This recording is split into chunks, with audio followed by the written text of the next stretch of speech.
Welcome to the Breadstone Ovens Company. Today we're going to be making holiday brick oven turkey. So we have a whole turkey, some onions, garlic, lemon, rosemary and thyme, salt and pepper, and olive oil. We're going to start by seasoning the whole turkey with salt and pepper.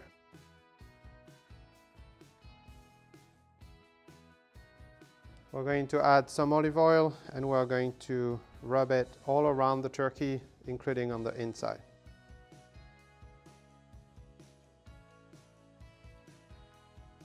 Once the turkey is nicely seasoned, we're going to add the lemon, half of it, the garlic, some of the thyme, and the rosemary on the inside as well.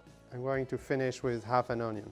Then we're going to put it in a dish, breast down.